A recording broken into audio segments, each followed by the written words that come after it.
पहले एक दर्जा प्राप्त मंत्री एक आदमी को मार चुका है, मर्डर कर चुका है, उसके बाद भी योगी जी के मंत्री उसके साथ फोटो खिंचवा रहे हैं, फोटो ऑप करा रहे हैं। आखिरकार किस चीज के लिए इतना ऑब्लाइज्ड हैं? क्या चुनाव में पैसा खर्च किया गया है या मंत्री बनाने के लिए सिफारिश लगाई गई है? ये बात मीडिया तो नहीं पूछेगी, लेकिन जनता डेफिनेटली पूछ रही है।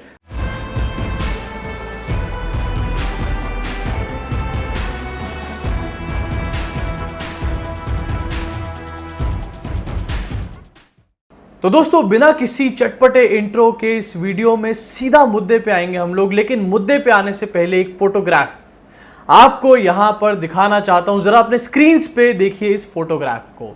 क्या दिखाई देता है आपको इस फोटोग्राफ में? इस फोटोग्राफ में हम देख रहे हैं एक बहुत ही मासूम सा जानवर, एक बहुत ही मासूम सी शक्ल वाला, आंखों वाला जानवर, जिसको हम लोग कुत्ता बोलते हैं। इस कुत्ते ने शेर की जो दाढ़ी है, बब्बर शेर की दाढ़ी अपने गले में पहन रखी है। लेकिन दोस्तों, क्या इससे सच बदल जाएगा? क्या इस दाढ़ी को पहनने से ये कुत्ता शेर बन जाएगा? अगर सही शब्दों में बोलूं तो इसको हम लोग शेरू बोल सकते हैं, लेकिन शेर तो कतई भी नहीं बोल सकते। ये बात बताकर मैं किसी को टारगेट नहीं कर रहा हूं यहां पे स्पेसिफिकली, आपको बताना चाह रहा हूं कि एक ट्रेंड चल पड़ा है हमारी सोसाइटी में, हमारे देश में, एक फेक परसेप्शन बनाने का ट्रेंड। अगर इस फोटो को जो मैंने आपको दिखाई, अगर आप इसको ठीक से नहीं देखेंगे, चलती फिरती आंखों से देखेंगे, तो आपको लगेगा शायद ये शेर ही है, ये कुत्ता नहीं है। ऐसे ही बहुत सारे लोग इस फेक परसेप्शन, फेक प्रोपेगेंडा में भी आ जाते हैं, क्योंकि वो ध्यान से बातों को देखते नहीं है, समझते नहीं। इसीलिए मैं लगातार ऐसी अवेयरनेस की वीडियोस बनाता हूं। अब आते हैं मुद्दे के ऊपर। मुद्दा है कानपुर में हुई मुठभेड़, जो कि कल रात को 1 बजे हुई थी, जिसके बाद मोदी जी लेह पहुंच गए, लद्दाख पहुंच गए, और इसके बारे में कोई भी बड़ा सवाल नहीं उठाया गया। मोदी जी लद्दाख क्यों पहुंचे थे? शायद इस चीज पे भी सवाल खड़ा हो सकता है, क्योंकि रात को 1 बजे ये मुठभेड़ होती है, 8 पुलिसकर्मी मारे जाते हैं। इतनी बड़ी तादाद में, इतने बड़े नंबर में पुलिसकर्मी मारे गए हों, पिछले कई सालों में ऐसा नहीं हुआ है। 1 बजे ये घटना होती है और उसके बाद सुबह सुबह मोदी जी लेह लद्दाख चले जाते हैं। आपको ध्यान आपका डालना चाहता हूं इस बात पे कि ये जो लेह लद्दाख जाने का प्लान था, ये मोदी जी का नहीं था। वेडनेसडे की ये खबरें हैं, राजनाथ सिंह, हमारे डिफेंस मिनिस्टर, हमारे जो सीडीएस हैं बिपिन रावत, उनके साथ लेह लद्दाख जाने वाले थे, विजिट करने वाले थे। लेकिन मोदी जी का कोई भी ऐसा कार्यक्रम नहीं था। तो आखिरकार क्या हुआ ऐसा रातों रात जो ये कार्यक्रम चेंज होकर मोदी जी लद्दाख पहुंच गए और वहां जाकर भाषण देने लग गए, बकायदा एक हेडलाइन मैनेजमेंट करने लग गए बकायदा।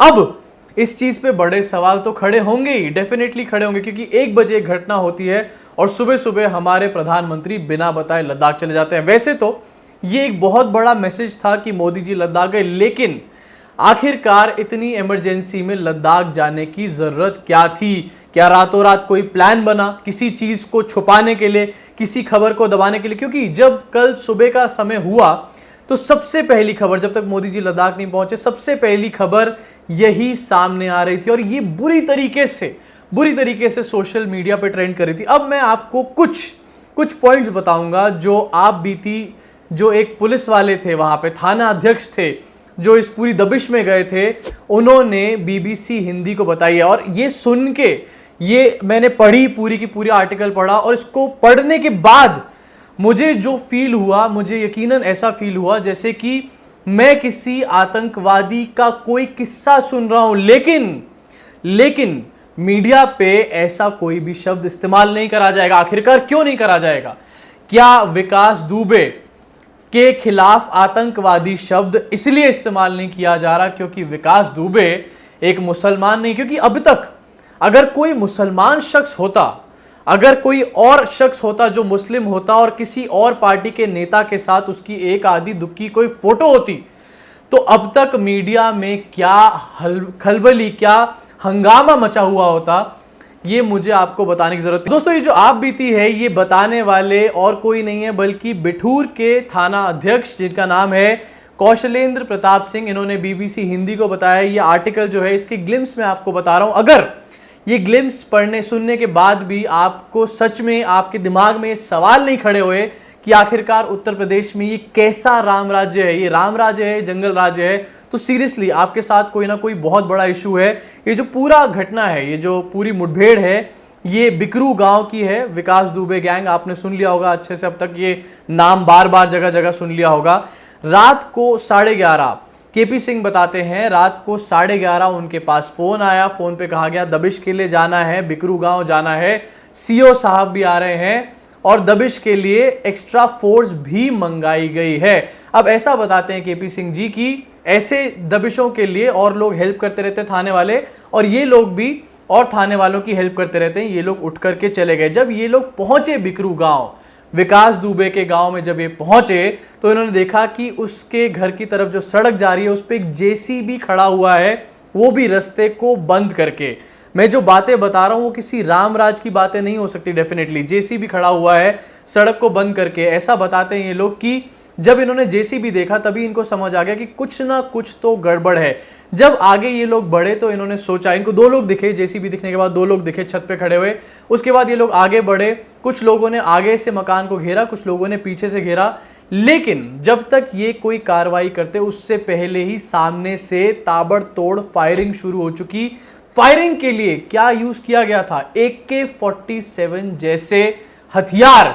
ये वो हथियार हैं जो आतंकवादी इस्तेमाल करते हैं, वो आतंकवादी जिनके नाम पर प्रोपेगेंडा महीनों महीनों चलाया जाता है, कई बार तो सालों साल उस प्रोपेगेंडा को चलाया जाता है। 2 दिन पहले संबित पात्रा पुलित्जर लवर्स के लिए एक फोटो ट्विटर पे शेयर कर रहे थे और इनसेंसिटिव तरीके से एक बच्चा जिसने अपने नाना को खो दिया उसकी मजाक उड़ा रहे थे। लेकिन आज जब AK-47 यूपी में कानपुर में इस्तेमाल करी जाती है, लेकिन तब वो संबित पात्रा कहां आखिरकार गायब हो जाते हैं, ये बड़ी पूछने वाली बात है। अब आगे ये बताते हैं, केपी सिंह जी आगे बताते हैं कि जैसे तैसे करके जब फायरिंग शुरू हो गई सामने से इतनी भयंकर तरीके से, आधे मिनट में ही 20 राउंड फायरिंग हो गई, तो जैसे तैसे करके ये अपने 2 साथियों को बचा करके अपने साथ एक ट्रैक्टर ट्रॉली के पीछे जाकर छुप गए। थोड़ी देर ये छुपे रहे, उसके बाद कुछ लोगों ने इनको स्पॉट कर लिया और उसके बाद जो बात सामने से जो इन्होंने बताई है बीबीसी हिंदी को, जो बात उन्होंने बोली सामने से वो ये थी कि इन लोगों को बम मारो, बम।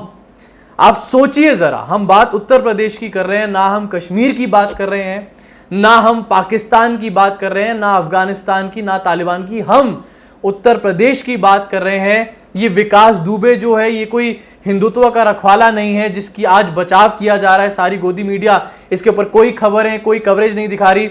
योगी आदित्यनाथ की सरकार है जो कि बहुत बड़ी ये दावे ठोक रहे थे कि क्राइम को खत्म कर देंगे, क्रिमिनल्स को खत्म कर देंगे, नए नए एक्ट्स बना रहे थे। आज उन्हीं के राज्य में इस तरीके की चीजें हो रही हैं और सब के सब, चाहे वो पॉलिटिशियंस हो भारतीय जनता पार्टी के या फिर वो गोदी मीडिया के बिकाऊ पत्रकार हो, सारे के सारे सन्नाटे से चुप बैठे हुए हैं। कानपुर के अंदर बम फेंक रहे हैं लोग एक दूसरे पे, गोलियां चला रहे हैं पुलिस के ऊपर, फोर्सेस के ऊपर, हमारे देश की पुलिस फोर्सेस को शहीद कर रहे हैं।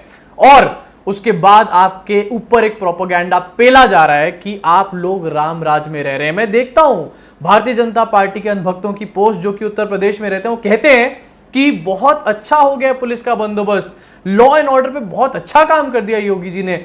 अजी क्या खाक अच्छा काम किया योगी जी ने, क्योंकि अगर अच्छा काम किया होता तो पुलिस वालों के ऊपर एटलीस्ट, जो लोग और लोगों की सुरक्षा करते हैं, उनके ऊपर गोलियां नहीं चल रही होती। और ये पहली बार नहीं हुआ है। बुलंदशहर में 2018 में क्या हुआ था आपको याद होगा, एक पुलिसकर्मी की मॉब लिंचिंग कर दी गई थी। पहले मॉब लिंचिंग करी जाती है नॉर्मल सिविलियंस की, उसके बाद पुलिस वालों की, और अब पुलिस वालों के ऊपर ताबड़तोड़ AK-47 से फायरिंग करी जाती है। आखिरकार ये क्या देख रहे हैं, क्या सुन रहे हैं हम लोग? अब इसके ऊपर मीडिया का रिएक्शन क्या है? मीडिया सन्नाटे में, चुपचाप है। जैसे कि मैंने बताया, मोदी जी का रातों रात प्लान चेंज हो गया कि पहले राजनाथ सिंह जा रहे हैं, फिर एकदम से मोदी जाने लग गए। शायद ये एक पार्ट ऑफ प्लान था कि अल्टीमेटली इस खबर को दबाया कैसे जाए, क्योंकि पिछले कई सालों में ऐसी खबर सामने नहीं आई थी। गोदी मीडिया, आज मैं तुमसे पूछना चाहता हूं, अर्नब गोस्वामी या फिर अमीश देवगन या रोहित सरदाना हो, जितने भी गोदी के पत्रकार हैं, तुम लोग अब क्या करोगे? आज इतनी बड़ी घटना के बाद क्या अखिलेश यादव से सवाल पूछोगे? पूछो, अखिलेश यादव से पूछो सवाल कि आखिरकार ये कैसे हो गया? क्योंकि तुम्हारी आदत बन चुकी है अपोजिशन से सवाल पूछने की। और जब तुम अपोजिशन से सवाल पूछते हो तो जो सत्ताधारी लोग होते हैं उनको लिबर्टी मिल जाती है इस तरीके के कामों को अंजाम देने के लिए। ये सरकार का काम नहीं है डेफिनेटली, लेकिन क्योंकि सरकार अपने कामों को ठीक से नहीं कर रही, इसलिए क्रिमिनल्स की इतनी हिम्मत पड़ रही है उत्तर प्रदेश के अंदर। अखिलेश यादव जवाब देंगे, मायावती जवाब देंगी या मुलायम सिंह जवाब देंगे? आज की डेट में मैं ये जानना चाहता हूं कि मीडिया किसी से तो सवाल पूछे, चाहे ऑपोजिशन से ही पूछे, लेकिन किसी से तो सवाल पूछे। क्योंकि अगर आज भी इसके ऊपर डिस्कशन नहीं करा मीडिया ने, तो ये बात तो बॉस पक्की हो जाएगी कि ये लोग एक नंबर के B&D पत्रकार हैं। B&D का फुल फॉर्म आप लोग जानते हो, जो इनको नाम दिया गया था ये वही है। ये अपने आप को प्रूव कर रहे हैं। 2000 के नोट में नैनो चिप ढूंढ के ले आते हैं ये लोग, पता नहीं कहीं से कहीं पहुंच जाते हैं, चंद्रयान पे चांद पे पहुंच जाते हैं ये लोग, चंद्रयान पे सवारी करके आ जाते हैं, लेकिन इनसे सरकार से सवाल नहीं पूछा जाता। इस तरीके की तो हमारे देश की मीडिया है, तो इस देश का आखिरकार होना ही क्या। और बीजेपी के लोग जीरो क्राइम कर देंगे। यूपी का इलेक्शन कैंपेन मुझे अच्छे से याद है, क्राइम मुक्त कर देंगे। काहे का क्राइम मुक्त आप यूपी को बना रहे हो, अगर आपके वो लोग जो सिविलियंस को सुरक्षा देने के लिए बने हैं वो लोग खुद भी सेफ नहीं है? और किसने इस विकास दुबे को इन्फॉर्म किया कि पुलिस दबिश के लिए आ रही है? विकास दुबे जिसकी फोटो मंत्रियों के साथ छपी हुई है, वो आखिरकार उसकी सच्चाई क्यों हमारे उत्तर प्रदेश की सरकार को पहले से नहीं पता थी? पहले एक मंत्री, दर्जा प्राप्त मंत्री एक आदमी को मार चुका है, मर्डर कर चुका है, उसके बाद भी योगी जी के मंत्री उसके साथ फोटो खिंचवा रहे हैं, फोटो ऑप करा रहे हैं। आखिरकार किस चीज के लिए इतना ऑब्लाइज्ड हैं? क्या चुनाव में पैसा खर्च किया गया है या मंत्री बनाने के लिए सिफारिश लगाई गई है? ये बात मीडिया तो नहीं पूछेगी, लेकिन जनता डेफिनेटली पूछ रही है। दोस्तों अभी के लिए इस वीडियो में इतना ही। ये बहुत ही इंपॉर्टेंट मैटर है, और अगर ऐसे मैटर के बावजूद भी विकास दुबे को आतंकवादी नहीं कहा जा रहा है, तो ये उससे बड़ा मैटर ऑफ कंसर्न है। खोलो अपनी आंखें, अपने कान, अपने दिमाग को खोलो और देखो ये सब चीजें जो तुम्हारे सामने हो रही है। अभी के लिए दोस्तों इस वीडियो में सिर्फ इतना ही। वीडियो पसंद आई हो तो शेयर जरूर करना, और अगर काम पसंद आ रहा हो तो नीचे लिंक है डिस्क्रिप्शन में पेट्रियन का, वहां जाके सपोर्ट जरूर करना।